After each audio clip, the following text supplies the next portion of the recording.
Hi guys, and welcome to episode number 99 of the PT Education Podcast.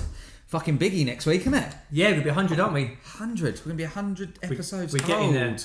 We're getting there. We're doing it. No listeners and 100 episodes. Yeah. Just fucking keep going. We've enjoyed it, haven't we? Yeah, we've enjoyed it. We've had a great time. We've enjoyed it. And we're going to celebrate with some almond croissants, which have just been decided. That. We know how to roll. We know how to party. We know how to party. Almond croissants all the way. Almond croissants and a coffee. Right, mate. How are you? Good, mate. Yeah, we were just reflecting from last week's podcast, weren't we? We were. It didn't quite go according to plan. Not quite. 2 podcasts ago, we were excited and we're telling the guests about our trip to London. You and me love a trip to London. It didn't quite happen the way we thought it would, so we had to improvise, adapt and overcome. We had Callum Rainstrick on the podcast, a friend of mine, someone who's been very successful in the fitness industry. Even if you are not in the fitness industry, really worthwhile listening, because you're going to hear a lot about mindset, a lot about what it takes to go from good to great, loads of good lessons and psychology actually from that conversation. So if you know Cal, you've heard of Cal, it's a must listen. And even if you don't know who he is because you're not in the fitness industry, really worthwhile listen. And that would have come out on last week's podcast. If you haven't listened to that, I'd really recommend. That was a really good interview, wasn't it? It was. But it didn't quite go according to plan, did it? We had to make some twists and adjustments. Yeah, that's life. We're at TWPT, one of the studios of TWPT in the end, which still looks good, doesn't it? Yeah, it still looks good. Haven't seen it on YouTube, but it's really good on YouTube. It looks great. PT Education on YouTube. Or come through. It'll be in the show notes as always. And if you're concerned about missing out on our stuff, just give us a little follow, and you will not miss out on any of the gold we have already done. And then in the gold we've got coming up. I use the word gold because it is absolute gold. Could be platinum. Could be even better than gold. Could even be one notch up. It could be, it could be. So it could be platinum. But no, it was thoroughly enjoyable. It was a good conversation. First time I've met him properly. And like you were saying, lots of lessons to take out of that from someone who is very, very successful in their sector, which is always an interesting conversation, isn't it? 100%. What it takes to be successful. Yeah. It's interesting to get to the mindset of anyone who's been successful at anything, in their business, financially, in their relationships with their health. It's really interesting to hear people's stories, and Cal shared a really good story and some really good stuff. So I thoroughly recommend you go and listen to that. We're going to carry on, but before we do, how are you doing, mate? How's life? How's life treating you before we get into the gold of today's podcast? It's good, mate. Yeah, busy at the moment. So stresses, but some good stresses. We're going to start selling some TWPT merch. I don't know if I told you that. No. We're selling some merch. Yeah, merch. So we're sorting some stuff out of the studios, which is always slightly stressful just in terms of, because I still PT full time, to then actually run studios is quite a lot, because normally if you're like a managerial role or an owner role, that would be your main thing you're doing, but doing it around the sessions, but an enjoyable stress, a stress I wouldn't give up on in terms of I still love my PT. So stressful. I was going to say something else as well. Wasn't about last week, I don't think.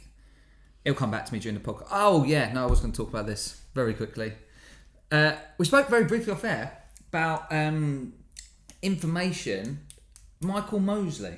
Yeah, I'm going to set. I don't know loads about it. I want to set this up a little bit though, rather than I don't know specifically about the context, but I want to set this up from an information-filled world. Yeah, and we do, and I really think it's overwhelming for a lot of people to hear contradictory messages, especially around nutrition. Yes, I see a lot of, but I'm sure it's in a host of fields. And you're trying to listen, you're trying to learn, and you're hearing different messages and confusing messages based from very sort of a poor understanding of science, really. Yeah. So I really have that empathy for my clients when they come in, or the people that I know, and they're just confused. But then they try and make sense of it in their own world, which is really hard because you don't have a cemented of science to base your knowledge from, and it's just confusing. And I think that's kind of what we're setting up here, isn't it? Is this confusion we're having with a bombardment of information, of books and podcasts, social media, which on one hand is good, but there's a massive trade-off to people being bloody confused, and your clients coming in going, what is going on? I picked up this information. Dan, you're chatting shit. Michael Mosley's got the answers. Yeah, and he's a journalist. I think I will look at some of his stuff this week, because that's my goal, to actually look at some of his stuff, watch it. But he's a journalist who's somehow become a nutritional expert, apparently. And apparently he's behind the 5-2 diet and the some of the intermittent fasting stuff. I mean, I don't think of him as behind the intermittent fasting. I don't know about the 5-2.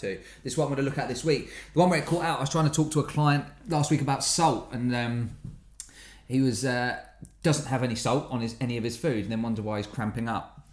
Doesn't have any salt. Because that's a lot of the messaging that was given out 20, 30 years ago. Unfortunately, it's still then a bit of a lag, isn't it? So it's more coming out. So I gave him some stuff to read.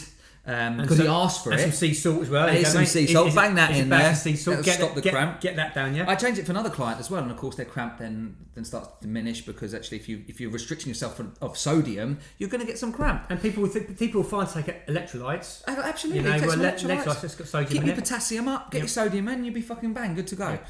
And then he comes in and he goes, Michael Mosley said I shouldn't be eating salt. It increases your blood pressure. Very quickly in the 30-second thing. No, it doesn't. It's the imbalance or balance between sodium and potassium. That is what causes an increase in blood pressure, because it's about water getting into the cells. Also, it's quite a reductionist statement. It is. Because we look at increase in blood pressure. Yeah. There's a whole host of factors. Loads of reasons. That's why someone's blood pressure might go up. Lots of health factors, stress, chronic inflammation, poor nutrition, obesity, lack of exercise, being chronically overweight. Like, they're the big stuff.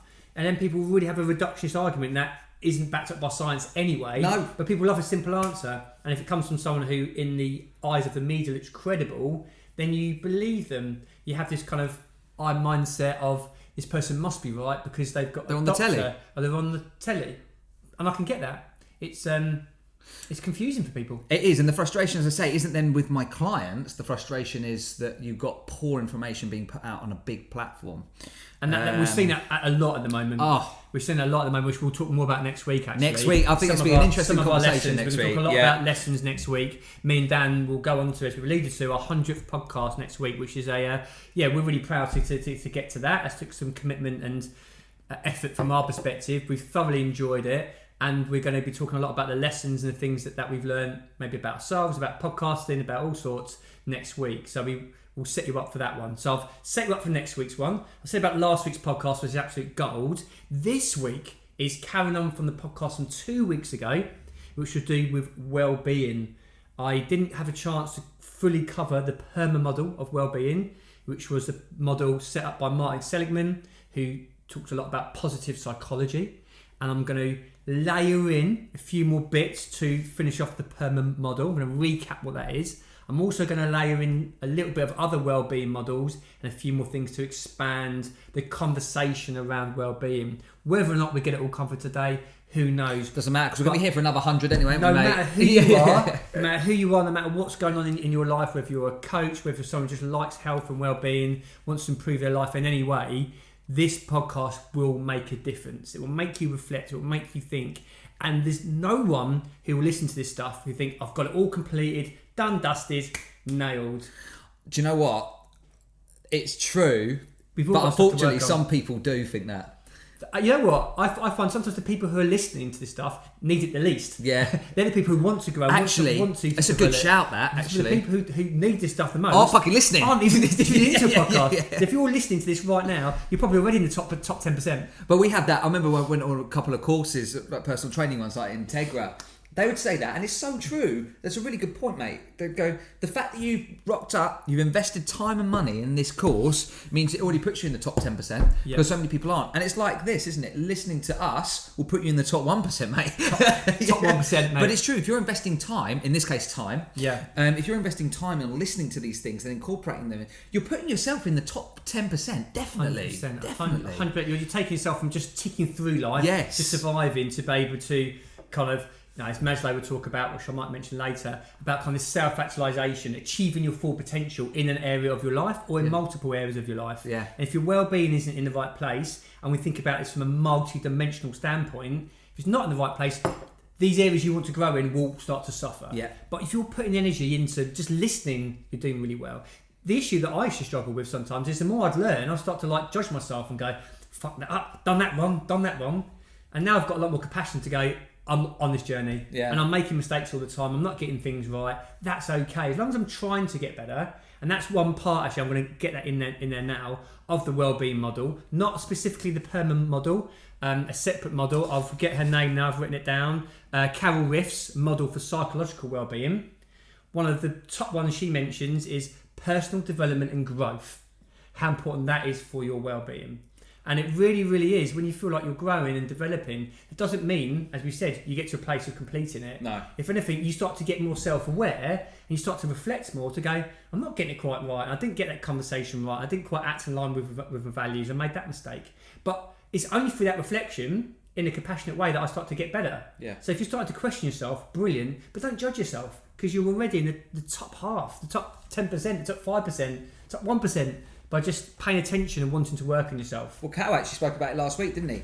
When he got up to M10 and he was talking about self-development and personal development, which at the time he thought was a bit wishy. When he first got there and Mark was talking about it, he thought it was a bit wishy-washy. Yeah. But once he then started to do it and he saw the success that was then coming into his business and how much more self-aware he was, obviously now he sees the importance and has been a big part of his success. So actually, Cal was speaking a little bit about that last week, wasn't he? He really was, mate, and I'm glad you mentioned that because basically he was talking about how the personal development helped his professional development. Your personal development will help your relationships, which I'm going to expand a little bit more today. I mentioned it on the podcast before, but there's a few extra points I want to add in.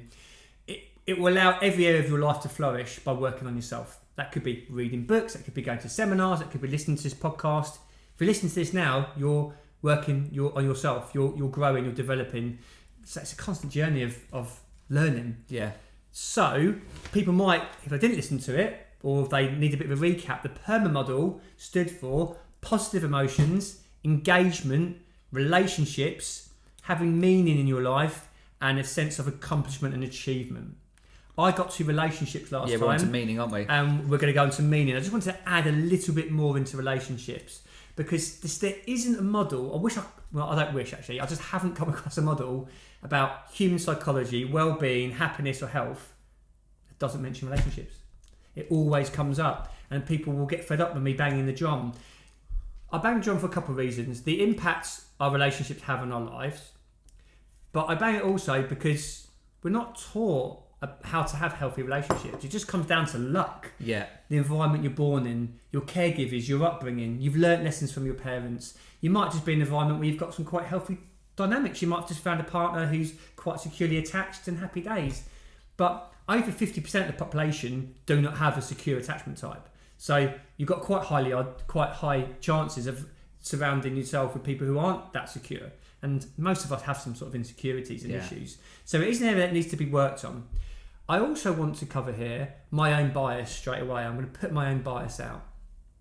I think my own bias with a lot of this stuff is I want myself, and especially people around me, to grow and develop, to have the healthiest life possible, the best well-being and the best relationships. And this bias was challenged a little bit in a podcast this week on relationships. And In a podcast? And the one you were listening to? The one I was listening to. Right. And the bloke he's a relationship expert, and he was saying maybe not everyone wants to have this kind of self-actualization with their relationships. Maybe some people want something a little bit lower down. So let me expand on that. I mentioned Maslow's hierarchy of needs a second ago. So anyone who hasn't heard about this is Abraham Maslow's needs. He set up a kind of a pyramid of what we need to achieve what he called self-actualization. We can think about it as achieving your full potential, achieving your best possible life. And he said the foundation, first of all, is getting these physiological needs met. So we need some shelter, some water, food, just things to survive. Level 1. Now, most of us have got that. Not everyone, but most of us have had. Okay, next stage up there would be a bit more about kind of, can I find a sense of kind of belonging and safety and security within my relationships? Can I find kind of contentment? Can I find some love, security? All great. And then we lay up to the top part, which would be achieving the maximum you could. And in this case, I'm talking about relationships. The person in the podcast was like, well, maybe some people just are happy just to tick over a little bit. They're quite secure, as in they've got a house, they've got some food, they've got an okay job, and they're all right ticking over. They're okay just having a bit of connection, and maybe they don't want to challenge themselves to allow their relationship to flourish. And essentially he was saying maybe that's okay.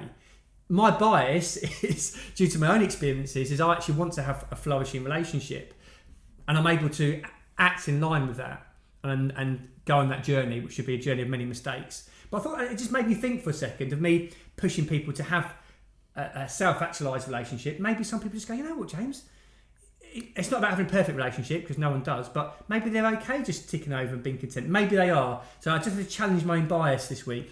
Well, where I see this is when you hear people talking is, and I talk about this myself, is when you're looking for jobs that you're super passionate about, and you can see all this progression, and maybe you can earn financial security, and you can then start to build your day a bit around you, etc., etc. And we all want to aim for this, but actually there's really important fundamental jobs within a society that don't do those things, but that are absolutely necessary. And so I've always sort of wrestled with this a little bit. We're telling everyone and beating the drum of everyone should be looking to do something they're super passionate about, etc., etc. Well, a society can't actually function. If every single person was doing their dream job at the hours that they wanted to, etc., etc., the society wouldn't function.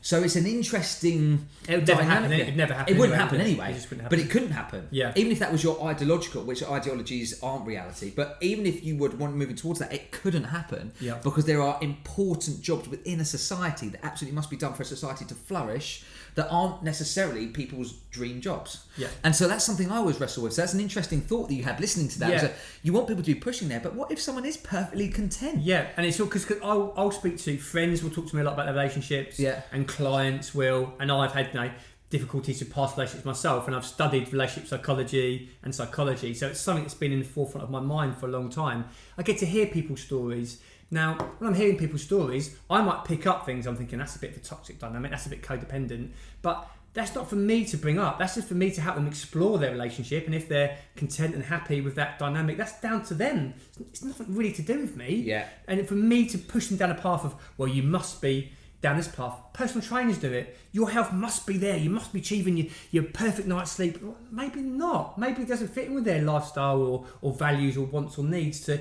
paint your picture of what health looks like. It might be different to what your client's picture of health looks like.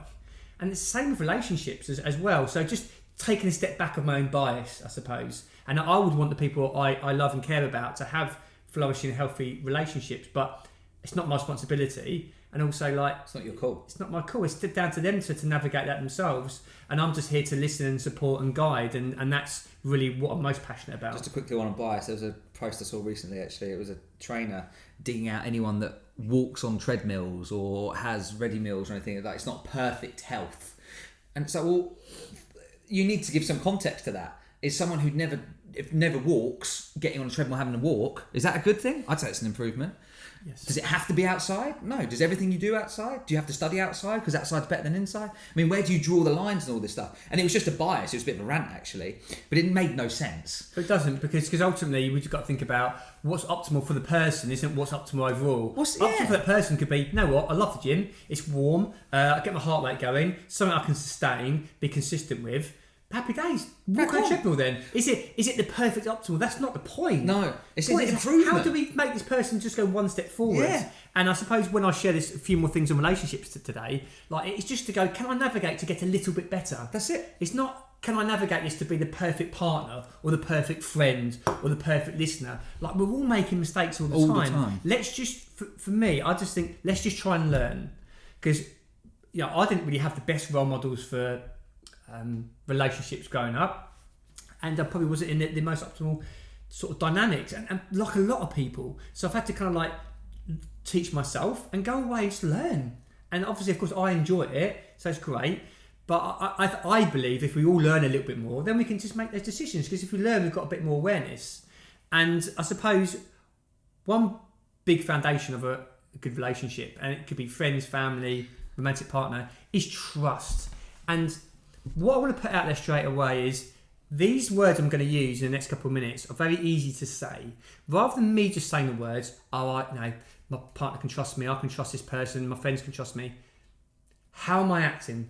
If you tell me something, do I go and tell everyone else? Yeah. Or can I really, what you say to me, can I take that on board, and can you really trust me with something that's really important in your life and you want to share? And if you can't, I take responsibility for that. I haven't created that relationship with you where it's trusting, and you know what it's like to be able to trust someone in what you're saying, and when you're saying something to someone, going, I've got to be very careful what I say now. Yeah. So building a relationship and trust is such a key foundation. We have to be very self-aware and look at ourselves and go, if someone tells you something, do you go and tell someone else? Yeah. And when you hear someone else talking about someone else about their stuff, don't think they're not doing the same to you. It's a very good point. And I've been guilty of that. I thought, tell me about this person. They're slagging these people off.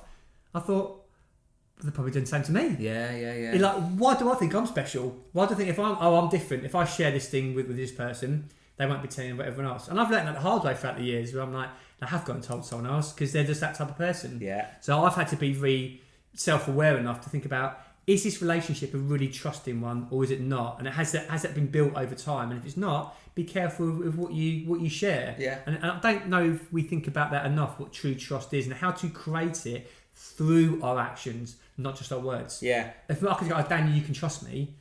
Doesn't mean anything. Well, actually, if I had to say that would show how weak our relationship was. Yeah. I've never had to say, you can trust me. Yeah, because you can't. Because you know the answer.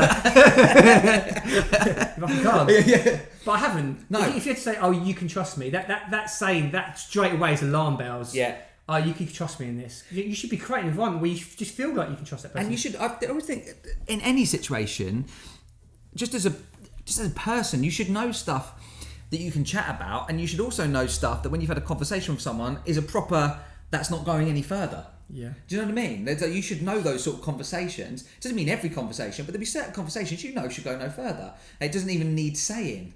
But we've all been around people where motor mouths who just, and I think a lot of the time there are some people that just fucking will do it anyway, and there are some people that just get carried away. Yes. But if you're talking to someone who is like that, then unfortunately, and you don't want it spreading, it might not be the ideal person to talk to. If you just want it to be an intimate conversation where it doesn't go any further. And the way that you learn that is through their actions and behaviours. What are they saying about other people? Well, if you're a peaky blinder, what you do is you set them up, you give them some false information. If it comes back to you, go, right, that prick. That's what you do. You can be really smart about it.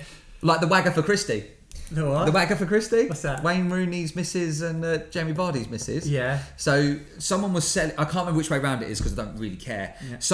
One of them was selling information about the other one to the papers. Right. So I think Rooney's missus, it was Colleen who was the one who was having information sold about her. Right. So she tried to find out who it was, and as she started to find out, in the end, she blocked everyone except this one person and was feeding this Vardy's information. Oh, right. And then she found the person.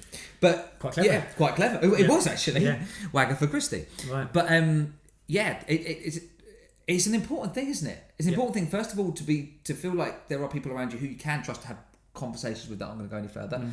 But also, do you really want to be that person that can't be trusted because loose lips sink ships? Yeah, loose lips sink ships, and it's in this case, maybe friendships. Yeah, and you wonder why people do it. I think one reason, it's just me kind of guessing really, is maybe it makes you feel a little bit special if someone shares something with you, and then you feel like you've got something to tell someone else. It makes you feel like almost like a sense of status, almost like I know something about Dan that you don't know, and I've got a special relationship with him, and you don't know that I've got a special relationship with him. So I'm going to tell you what he's told me to make me look really good about how trusting I am. You actually create the opposite effect. Everyone's thinking, if they're self-aware enough to go, well, you can't trust James because he's told us all Dan shit. You know, so I think actions and behaviours tell everything really. And I suppose just to finish off on the relationship side, have a little reflection around how you're acting, what you want from a relationship, what you want from your friends, what you want from your romantic partner, and also like how you would describe yourself.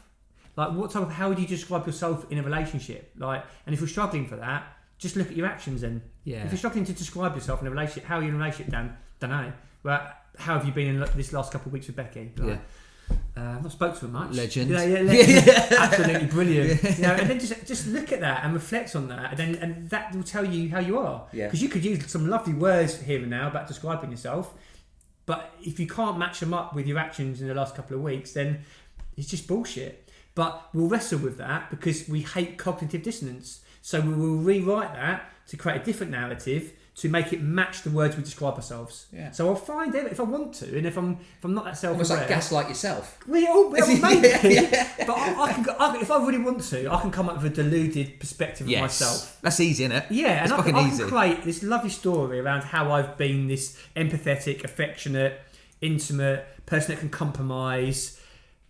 If I want to create warm, loving relationships, lovely words, and I can create stories around that. But Put that on your profile. PERMA profile, brilliant. Loads of likes. Sat there, nice glass of red. Legs crossed. And actually, I'm the biggest narcissistic prick in the world. And obviously, they're easy words. So I think the point I'm trying to really bang home here is, first of all, the people you choose to put into your environment, you choose to put into your environment, or choose into your life. I'm going to add that in there, because your environment you don't have control over, but my life, the people I draw close to me, is a choice. And that's a really big decision. Friends, even family members I decide to be closer to, romantic partner, the people I choose to spend that time with, it's my responsibility. And then reflecting on myself, how am I in those dynamics? How am I in those relationships? And be aware of the bullshit narrative around, I'm going to love to paint a picture around myself that makes me feel good all the time. And if I can just be a bit open and go, James, you don't always get it right. Where didn't you get it right? Not in a judgmental way. Just go, you're not always getting it right. No one listening to this is always getting it right. So just go, where did I not get it right? Where did you not get it right in the last 2 weeks with Becky? I did. Yeah, I'm not saying I have to answer that question. But it's just a reflection, just isn't reflection. it? Where did you not get it right? Where were you slightly just not aware? Where are your blind spots? And you might not see that. You might have to ask Becky. Becky, where am I not getting it right? She's got a long list, isn't it? That's a fucking can of worms. But it sounds like a really difficult. Well, it is a difficult question. But honestly, if everyone was able to do that, and both people were secure, you would have better relationships. The responsibility side of the people you have in your life, I think the one that is missed, certainly I've missed it until you brought it to my attention, it is your responsibility. So how many people go round having normally relationships, maybe friendships, but certainly like romantic relationships, where they blame the other people that have come into their life, even though there's a regular pattern of the same people that maybe the relationship ends in the same way, which is a bit sour at the end for whatever reason. But all they do is they blame the other person. They never actually reflect on what they're doing or why they're bringing those people into their lives. They're just purely blaming that other person. And I'd never really thought about it particularly until you brought it to my attention, whenever that was, 6-12 months ago, whenever you first mentioned it. It's a really interesting point. I'm really glad. I think this is a really good point to finish off on the relationship section. Reminds me of I don't know where I heard this kind of Chinese proverb somewhere.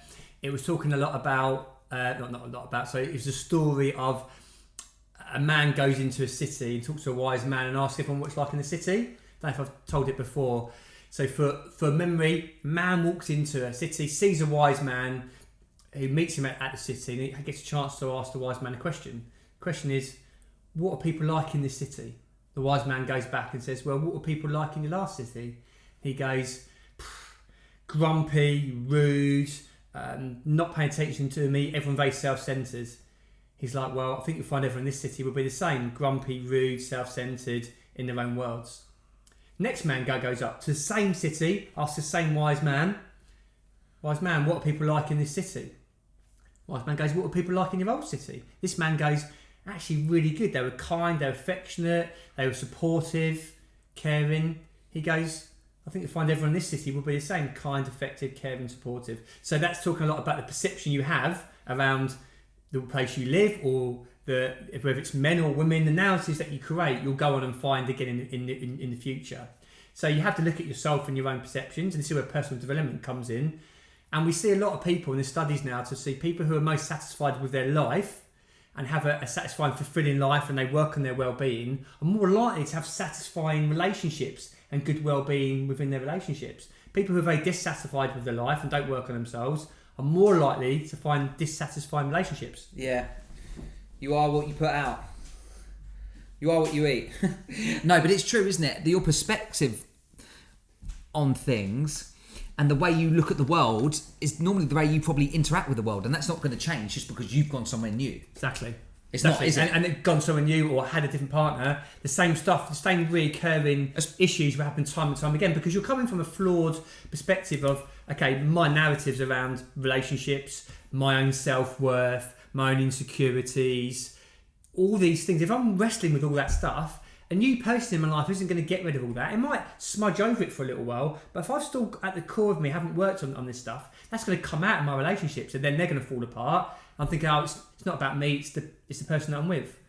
Okay, that person you're with might not be particularly healthy, and they might have their own issues. Cool, you're not responsible for that. But we've all got work to do on ourselves, and if we're always facing the lens on the other people and blaming, you're never ever going to create fulfilling relationships. And it's probably if you constantly attract what you perceive to be the wrong people, and your reflection on the relationship going wrong, it's all their fault, then all the stuff that you've done that's led to the breakdown of the relationship, you're going to do again and again and again. Because as far as you're concerned, you weren't doing anything wrong; it was someone else. So you're not going to change, and effectively, you're going to make the same mistakes because you're just not reflecting or making any attempt to change. 100%. It's that definition of insanity again, isn't it? It's doing the same thing over and over, expecting a different result. You've got to go, and this is where personal development and all these things link together, this multi-dimensional approach of well-being, everything's interconnected so much. They're not separate, they're all connected.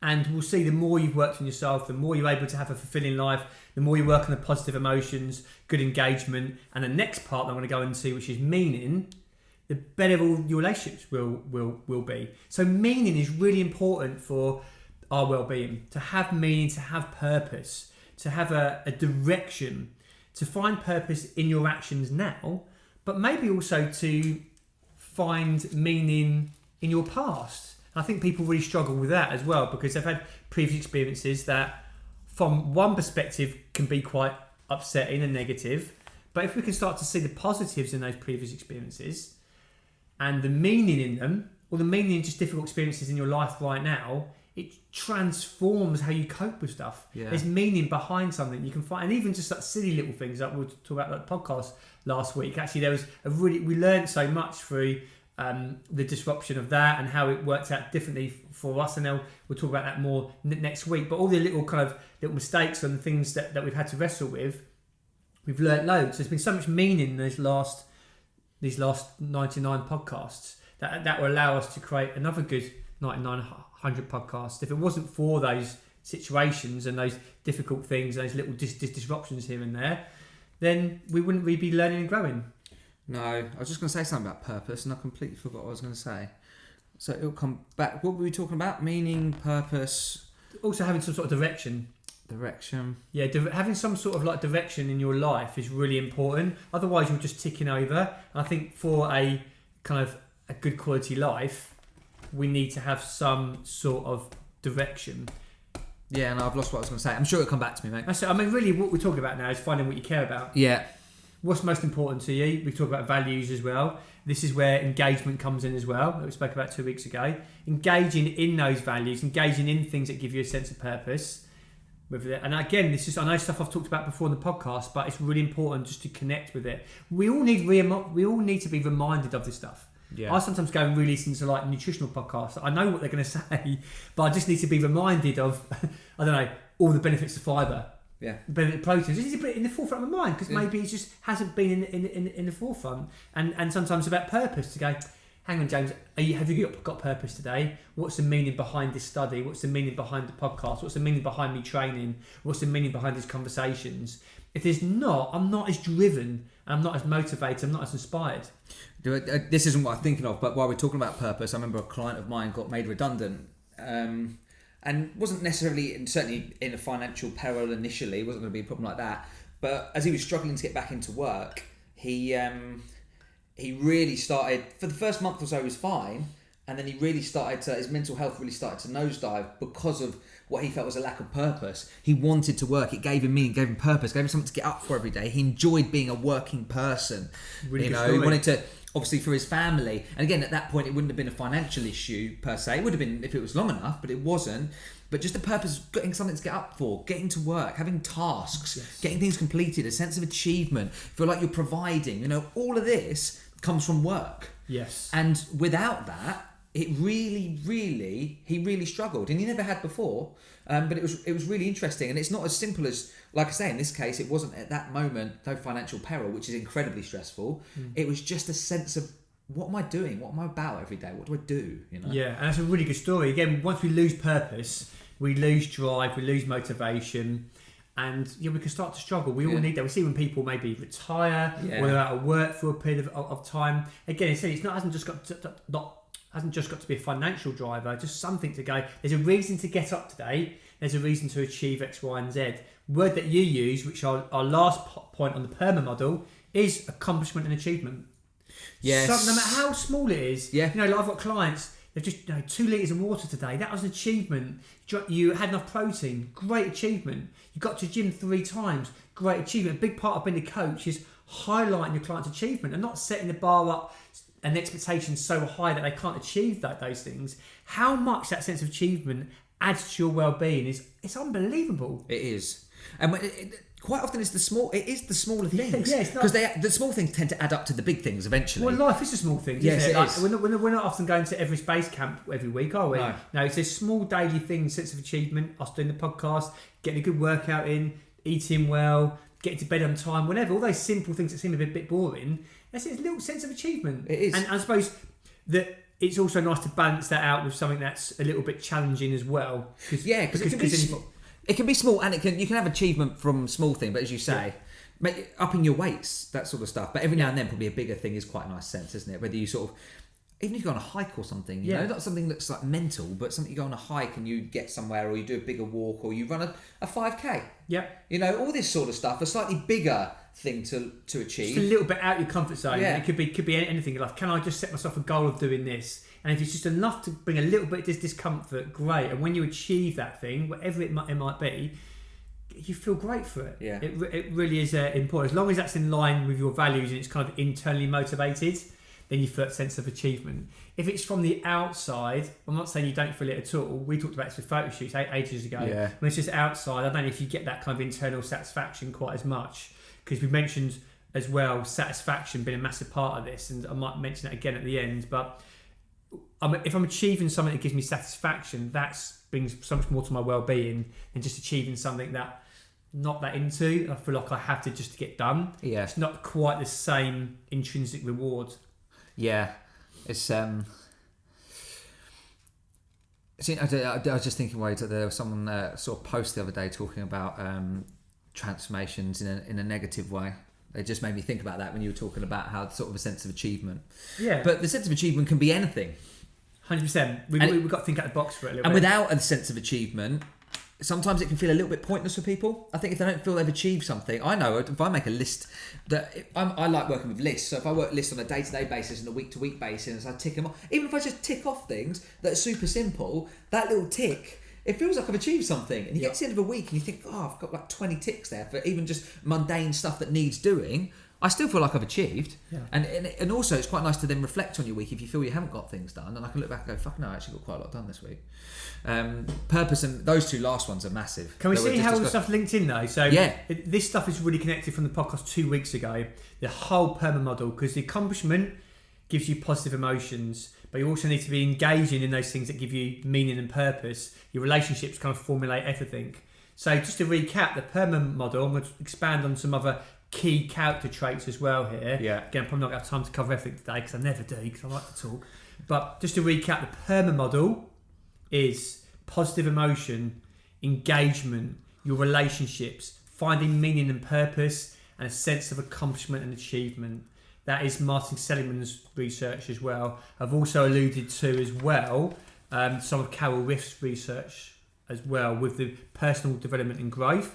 I don't have time to cover the rest of her model today, but I did want to expand just a couple of extra points to add into the wellbeing model, because they now call it the PERMA Plus model. And what they didn't want to miss out on, which is our bread and butter, is obvious things that are going to help our well-being, which is probably exercise and activity, sleep and nutrition. Yeah. Like, it almost sounds obvious, but I don't want to sort of skim over that. Well, I'm going to skim over that, but I didn't want to not mention that, because without some good exercise, without some sleep and good diet, all these other things are going to really suffer.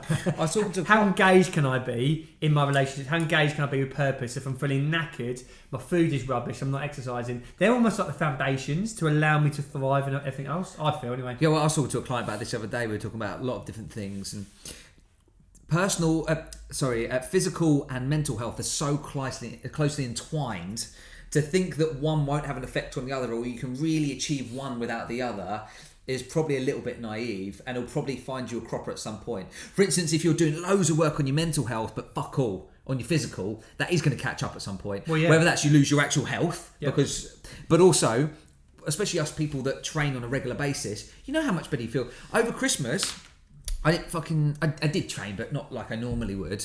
And whilst I drank a little bit more than usual, ate a little bit more than usual, put a little bit of body fat on, and whilst I enjoyed it a little bit, I feel a month on, having just dropped that little bit of body fat back off and back into regular training and everything just feeling better, I feel better. Yeah. Mentally, I feel better. Yeah. Sleep's back into normal. And so you know that. But also, I think some people rely on their physical health, presuming that will just look after their mental health. Yeah. And again, that's probably naive again, isn't it? You really need to be working on both, ideally. Well, they're one, aren't they? Yeah. They're all part of your of your body, and if you're trying to achieve the most in life and have the type of well-being, as I said, the word we use a lot is flourishing, not just kind of surviving, then you're going to need to work on your psychology, your mental fitness and your physical fitness. They kind of two need to work hand in hand. So those other points are really important. And some key character traits I think is kind of key to highlight here as well. I think character is everything, and if we've got traits that we know are going to help build us up and improve our well-being, it's worth placing more focus on those traits. So one is just to try to develop your optimism. Some people are more optimistic than others. Yes. It's like happiness. Some people generally are happier than others. So optimism, maybe like we call it realistic optimism. We mentioned it before. But essentially, maybe healthy belief that life is more good than bad, and there will be good outcomes eventually. But it's not naive enough to think my life's all sunshine and rainbows. I'm never going to experience difficult emotions and challenges. I think that's healthy optimism and belief in yourself. That I'm optimistic that James can cope with stuff. I'm optimistic that whatever the life throws at me, I will be okay, and my life will be more good than bad. More good than bad, and there'll be positive outcomes. But it won't always be swimmingly good all the time. Do you know what always makes me think? Keep optimistic, because I'm a positive, optimistic person fairly naturally. Actually, I can tend to see the good. I'm better at it now that I'm more aware of it. But actually, looking back, I was always more like that anyway. Can tend to see even in the bad times what a positive could be from it. It's the chances of you being here, any of us being here, are fucking so small. So you're in an infinite universe, and the idea that your parents have got together and met, your grandparents on both sides have got together and met, and so on and so forth, for hundreds of thousands of years. And for the sperm to meet the egg at exactly that one time. Right, one chance of you being born, you being that sperm is minute. Yeah. Oh, it's the chances like. And when I heard that, I was like, do you know what? Just to be alive is like a miracle. It's a miracle, mate. It does. And so, I am not saying that. Therefore, no one should ever be down. No. But that is one thought that I personally have, that when I'm thinking, like, even the stuff's like slightly shit, you think, you got to enjoy it, because the only time you're literally, the chance of you being here, and we're here for such a small period of time, you think like even humans being on Earth is the blink of an eye, and you're here for what, 80, 100 years if you're having a good fucking go at it. If you're really if you're having a good go, if you're having a good crack. I'm having a good go. Sometimes after a few weekends, I'm thinking I'm not going to make it. I make it 80 years. I make it 100 years. Not a chance. If I see 60, I've had a good one. But you think your chance of you first of all being here, and then you can bring it down to, I'll take our position, to be in Tunbridge Wells in the UK. The chances of all this coming together is so small. It's just something when I'm a little bit down or a little bit pessimistic, it's just a thought I like to have. And I'm not saying it solves all problems, because it fucking doesn't. There are problems that come away, be it health, relationships or anything. But that's something that works for me personally. I just think the fucking chances of it, I'm going to try and make the best of it. And I love it, and that links into the next positive trait, which is gratitude. Yeah, you're summing up gratitude beautifully there. And it is, if I've got like some stresses in life or some difficult things, or I'm just feeling got some negative thoughts that are creeping, I'm like, hang on, whoa. Chance of you being here, you're picking up flaws, maybe about how I look, or silly little things. I'm thinking, the odds of me being here, I've got a fully functioning, healthy body, like that as well. I've just been grateful for my health, and been grateful for all this stuff, like that. And straight away you think, God, I'm so lucky. And we can spend so much of our lives kind of focusing on the things that aren't quite right, and the small things that, I don't know, the taxi picking you up was 20 minutes late, or so these silly little things. Fuming. Bastards. And of course, I understand this can be irritating, but when we take that big step back and go, God, how lucky am I to have that irritation? Or how lucky am I to be able to sort of go to the gym? I'm frustrated because I've got to wait for a bit of kit. And I will be frustrated later. I've got to wait for a bit of kit. But actually, it's such a surface level, stupid little thing to get not worried about, frustrated over really in the big scheme of life. So you're taking that big step back. Do you know what health does it as well? Gratitude for things, mate. You get grumpy about stuff, and then if your health takes, and I'm not even talking a major thing, which obviously be far more, but even just let's say you got a fucking heavy cold or a light bit of flu, Yeah. and so you can't train, you can't get out, you feel like shit, you're stuck in the flat for a few days, and you think, all this other bollocks, all this materialistic stuff, I would just want to be able to get back into the gym and training and outside again. And obviously, if the further down that you go, if you've got real ill health, it brings back gratitude. But it's always amazing, I find in myself, how quickly complacency comes back in again once I'm healthy. Yes. And you take everything for granted again. Straight away, Yeah, I'm never going to take going to the gym for granted again. Yeah. I'm not going to worry about that geezer taking a bit of my kit. About 3 weeks later, you're just fucking fuming again. It's amazing, isn't it? But in those moments, you do realise it's the simple things. I realised it in the first lockdown with COVID. When you actually stripped everything away and you were just stuck at home, you think, I'm healthy, I've got shelter. All those sort of things. Actually, what do you really need? Of course, there's some nice stuff. Yeah. But what do you really need? And it's not as much as you think it is. It's not, and we have this kind of hedonic adaptation, don't we? So wherever you are, if you go up another notch, let's use something simple like a car, for example. I want to get a car, it'd be great. You'll adapt to it pretty quickly, I'm sure. Another one. And then you'll just potentially, or whatever. Or as in not have more and more cars. You want to work your way up and have the next one up. Yeah, and I get on one side that can feel like a sign of growth and development. I can understand that. So I'm not knocking it totally, but I don't like the example that you're using about being ill, or maybe like injury. Injury. For me, suffering with like injuries or chronic pain. And then once that gets a little bit better, I've recovered from an injury, I fall back into taking it for granted that I can go back and do my dumbbell pressing, where I couldn't do it for 6 months because I'm not strong enough. Or Dumbbells don't go light enough. Dumbbells are too heavy, mate. Can we start at 0.5 or what? Can we go at light in a minute? Dumbbells need to get heavier. I'm sure 5 kilos didn't used to feel this heavy. But yeah, it's that gratitude, isn't it? And that connection with reminding myself of how lucky I am to be able to go to gym, to train at a nice gym, to have the ability to be able to press 5 kilos. Beautiful thing. It's a great thing, mate. I'm really grateful thing. To feel that strong. Was the door, but I'm not going to get it. Because I just want to also, the other thing I want to talk about is I'm reading a book called Techno-Feudalism at the moment, which I won't bore everyone with, but it's talking about capitalism and things. But it was talking about the brands and how sort of big brands and big companies have created like our need for this. It's been done on purpose to sell their shit. So it's a very much a done on purpose thing to create brands, because a car's a car, right? At the end of the day, as long as it gets you from A to B. But brands and big companies have created this materialistic world where we want something that's more and more expensive, or we're looking always up.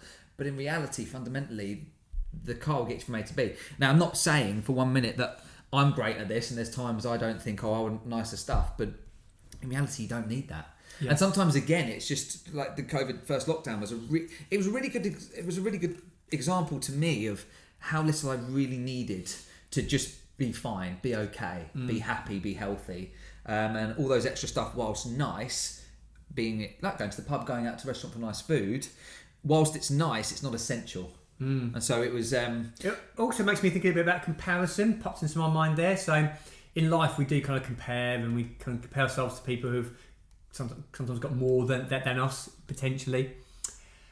And then it's quite nice to go, okay, that person's got a bit more than me. Let's say materially, it's an easy example to use. Would I be willing to trade my life for theirs? Like what has come with that material success?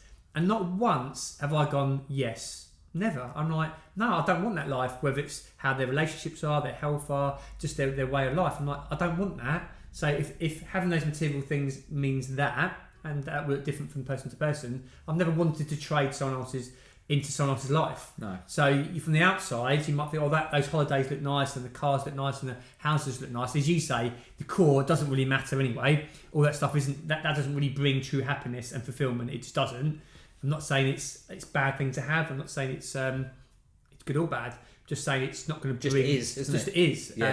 And just remembering or questioning, would I trade my life for that other person? And I'm like, no, I'm really happy and satisfied and content with my life and what I have in it. And that brings me so much joy. And I think it's nice to remember that. And if there are people reflecting, go, you know what, actually, the things that I want to change, great, and navigate that path. There's things that you need some sense of achievement, you need some more meaning, you need to work on your relationships, you need more positive emotions, things we've talked about today and 2 weeks ago, great, work on it. For some people, it's a small tweak. I think for me, it's more tweakology than totally reinventing my life. For some people, there might be some bigger decisions around their relationships and where they spend their time and who they hang out with and what goals that they set themselves. But we all need something there. I think we've got time to finish off on one more little trait, and that's maybe set us up for 2 weeks. Yeah, we did all right for time. We're doing all right. If you did bang in here, cool. 49 minutes, mate. Loads. So well. Also, I've just had a cancellation, which is right. We've got fucking hours, mate. Strap yourself in for another hour. Yeah. We're ready to go. Get the coffees on, mate. I just wanted to take you back to that very quickly, and now we've got time. Oh well, we did a bit of time anyway. With that sort of exchanging for life thing again. Callum's one last week is nice to listen to because there'll be lots of people who, especially online coaches, think, fucking hell, I'd want a bit of that. And whilst, of course, there's massive upsides, Cal did go through a few of the downsides as well. Yes, he did talk about the other side of it, and he was very open about some of the other stuff that he's had to work through and his own health, he mentioned, didn't he, in his own training. So, again, I think that's another really good reason for the podcast last week was... If you're looking at trading lives and it all looks like sun and roses, actually maybe there's always going to be another side to it, and Cal was open with that last week, which is really interesting. Again, if you go back and listen to that, and that's really key to understand. We've talked about in the podcast, haven't we, trade-offs, and for me, I don't really want to trade off my health, or I don't want to trade off time in my relationship, so I'm not willing to put in those 12, 15, 16, I think Cal's even 20 hours days. And I'm more than happy not to do that. Yeah. But then will I get the mantra and the business success that it has? No, but I'm totally 100% fine with that. It's not an issue. Some people might be willing to trade it off, and that's also okay. It is, yeah. But have that awareness. Cal seems content about the trade-offs that he's made, and it's got some success, hasn't it? Well, I think some of the times the people that maybe struggle with that the most, that they want to put in... They're happy with their life and they don't want to put in any more effort, but they want the success. So they want a Cal level of success without a Cal level of effort. Yeah. Because what Cal had to do, which again he was open at, everything was about that. Yeah. Everything. So everything else had to be put aside or put on the back burner, given up for him to get that success. But I think, Cal knew that and understands the trade-offs, and so do we. But I think there's people that think they can get there without that level of effort, and you can't. That's, for a lot of people, that's the trade-off. Yeah. It's the time, it's the stress, it's the relationships, maybe it's the health, and you get there, and then maybe you can get there, and again, Cal talked about this last week, maybe he can now restructure a little bit. But I think where people end up feeling life isn't fair is maybe they don't see the effort and the time that's gone into that, and they're not prepared to do it, which is fine, but don't then expect that level of success in that area. I've seen that with weight loss. With clients throughout the year, they don't understand that weight loss isn't necessarily easy. No, it's not. They think it's from the simple outside, to understand, but it's hard to do. Yeah, definitely. Like the dedication, the awareness, the effort you need to put into your lifestyle, your nutrition, your sleep, all these things to kind of be healthy. And a part of that for a lot of people that we've worked with throughout the years is some weight loss and some body compositional changes. They sometimes don't really fully understand what it takes to achieve the results that they want. So I've definitely seen that in the health and fitness world, and almost like, I think I should be getting better results. You're like, often your results are roughly in line with the effort that you put in, really. The results are normally in line with your actions. Yeah, and if we want more in a certain area, then we have to put more energy into it, and we can't sit and go, oh, why aren't we getting more out of the X, Y, and Z? Well, because we're not putting as much into it. You have to be honest with yourself, don't you? And well, with us, it's just unfair. Oh yeah. It's the world. It's the world, and actually, it's just not fair that we're not competing with Diver CEO yet. But it is. That's frustrating to watch in people as you're trying to point out the reason they haven't got the result is because they haven't put in the action consistently enough. A lot of the time, what I see with a lot with clients is they'll put it in for a bit and lose it for a bit, and in for a bit and lose for a bit, and that's why their weight will do this. Let's say, keep that example going. Yeah, and it's frustrating to have to try and point out that. It is, unfortunately, it's a direct result of your actions. Yeah. Let's not pretend it's not. Let's not pretend that it's... and it happens a lot with people at the weekend. They just bomb it during the week and then kick the arse out of it the weekend. And that can be quite frustrating to point out, especially when people aren't open enough to actually accept responsibility for that. Yeah, exactly. Yeah, it can be lack of responsibility, almost like a set of entitlement. Because I've put this in, I should get that. Yeah. Like, no, it doesn't work lot like that. And some people might have to work harder than others as well. You know, some people with business might have a bit of a lucky break as well and happen to be at the right place at the right time, meet some right people, and it go for them. But this is where comparison is totally unhelpful. Oh no, Betty down the road just lost 2 stone. Well, that's Betty's journey with what she's going on. You're not Betty, you know. You're Susan, and your journey looks different. You haven't lost any weight. And you haven't lost any weight. Yes. So, what are we going to do? What are we going to change? Yeah, exactly. So, and then it's simple, but actually, I'm just highlighting the dedication it can take to work on your health, your body composition, your business, your relationships. Lots of people talked about this a lot today, haven't we? Relationships. Feel like they deserve to have good quality relationships, and these people should be like this to me, and I should have this. How much energy are you putting into your personal growth? How much are you learning about relationships? How are you tipping up to your relationships? If you're not doing that, don't expect much back. And if you are getting a lot back, I don't know how long that's going to last for, because it's a very one-way relationship. Oh, I deserve to have this person doing this for me and doing that for me. Like, okay, but what are you putting into the equation? And if you're not, I don't see that dynamic lasting particularly long, personally. I saw a brilliant clip that was on Instagram the other day, and it was I don't know what the question was, but this woman was talking about, so you want an emotionally intelligent man. Yeah, I heard that one, yeah. And then she listed what it takes from an emotionally intelligent man, and she said, and it was a long list. Yeah. And then she was like, what are you bringing them? Yeah. Because what a lot of people do in relationships, either way round, I want this, and this. Okay, well, what are you bringing to the table? Yeah. Because if you want all of this, then surely the partner is going to expect that back. Yeah. And it can't just be, well, I'm just me, but this is all I want from you. Yeah. Because that's an imbalance. 100%. She said it very eloquently. She did it very well. I love it when someone says something very eloquently and articulately, because you're like, what are you going to say back? You know when someone says something so brilliantly, they're very articulate, they're obviously intelligent, and you think, you can't argue with that. It's like when a comedian does something very well. Because normally when you get into a debate and you get two people banging heads, whether they've lost sort of touch with each other and they're getting annoyed, and so you're not going to have a good quality conversation. But when you get a really articulate person put a point across, I love it, especially if it fits my bias. Yeah, it's great. The problem is when you get an intelligent person who goes against your bias. Yeah. Like, fuck. No, I'm gonna have to fucking question this. It's an argument, that's it. Yeah, I think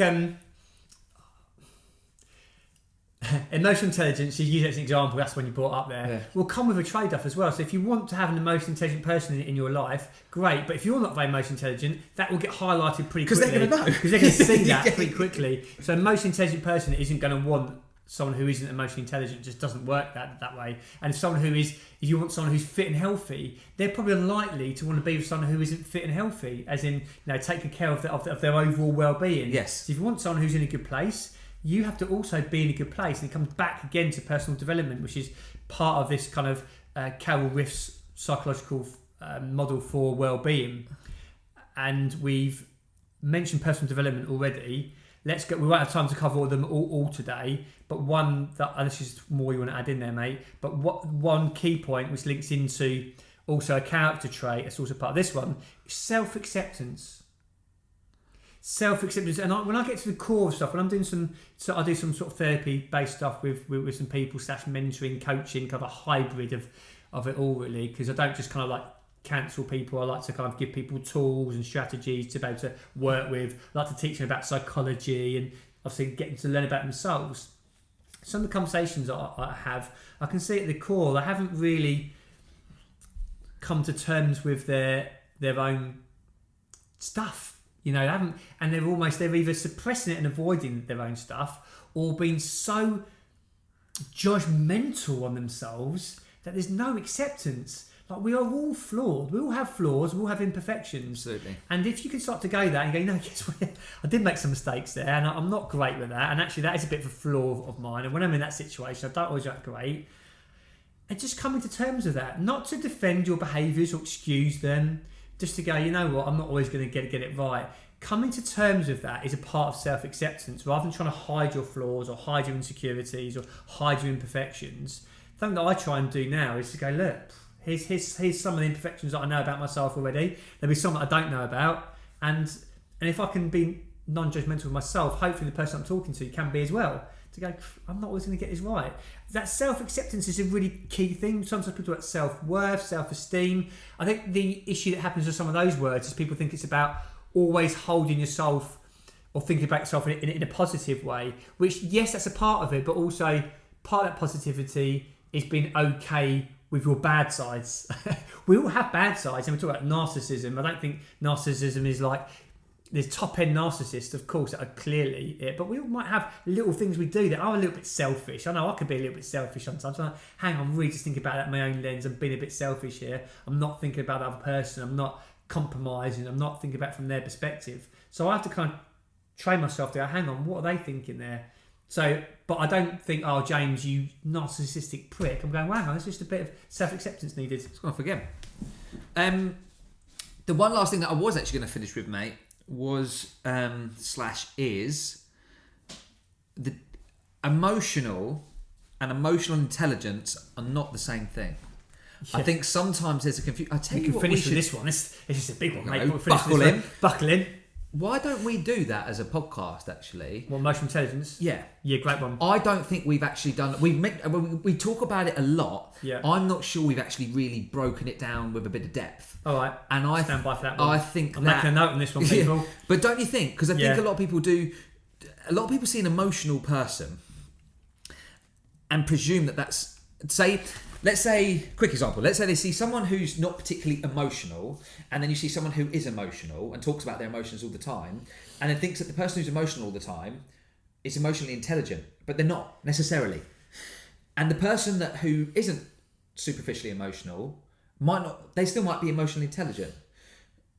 So is it worth us actually... Well, massively, because this links into metacognition. Right. Which is something I really wanted to talk about as well in the podcast, which is the ability to be able to stop, reflect, think about your thoughts and emotions, create a bit of space, and not necessarily have limbic system, prefrontal cortex, quick bit of neuroscience. Limbic system is where your emotions will be created, and then there'll be a feeling that you need to react to your emotions. Emotion intelligent people don't just react instantly. They're able to go, oh, I do feel a bit angry, I do feel a bit frustrated, I do feel a bit whatever.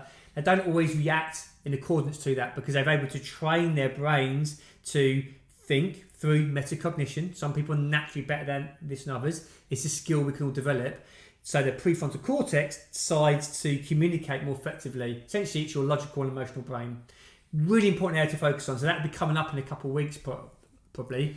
Learning more about emotional intelligence. I'm going to teach you more about neuroscience, more about metacognitions, because I feel like metacognition, should I say, we can all become more emotionally intelligent. Again, it's something that it's a barometer, isn't it? It's going to go from 0 to 100. No, exactly. Yeah. But I feel like it's the key to unlocking a lot of stuff. The clients I've worked with throughout the years who really struggle with the behaviours, it's not a knowledge thing, it's an emotional thing. They intellectually understand, they don't emotionally understand because they don't emotionally understand themselves. So I feel sad, so I have a drink. I feel this, so I do that.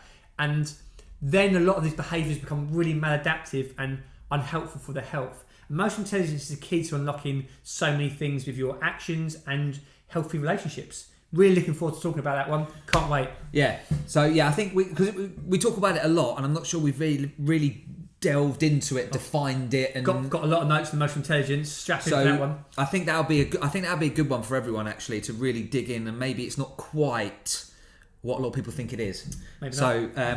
Let's fucking do it. We're going to talk about it continuously, so we might as well fucking define the thing. We're going to bang on about over about 3 hours. Yeah. So, and the last one, I wonder whether anyone's decided if we look or sound better. Yeah, I was thinking about that the other day. Yeah. So I find this quite funny sometimes. Yeah. So I was chuckling away to that first. I'm amusing. I found that fun. I amused myself. We enjoyed it. Yeah, I enjoyed listening to it. I was cracking up. We enjoyed it. So it must be funny. My humour, my enjoyment. So, to wrap up. Yeah, so last week would have been the cows one. This will be on YouTube as well, as will episode 100. Fucking buzzing for that. Guest over the next 2 months as well. We're going to try to get as much on. Maybe not every single week will be on YouTube at the moment. No, but we're going at least a couple of times a month. Yeah, we're going to get as much on as we possibly can, so you can see us in person and decide whether or not we look or sound better, which I'm very interested in. As always, guys, like, subscribe, share would be brilliant. Would really just mean to help us get out there, so that'd be amazing. Yeah. We've got a couple of guest ones coming up. But we will see you next week for episode 100.